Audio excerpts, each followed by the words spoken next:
क्या आप जानते हैं कि हमारी धरती पर हर एक मिनट में 6000 से भी ज्यादा बार बिजली गिरती है?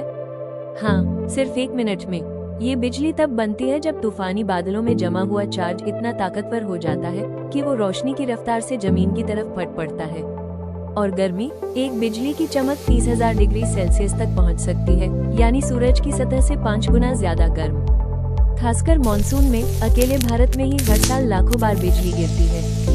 तो याद रखो, आंधी तूफान में ऊंचे पेड़, मोबाइल टावर और खुले मैदान से दूर रहना सुरक्षा सबसे जरूरी है। अगर ये जानकारी आपको रोचक लगी हो तो वीडियो को लाइक, शेयर, कमेंट और सब्सक्राइब जरूर करें।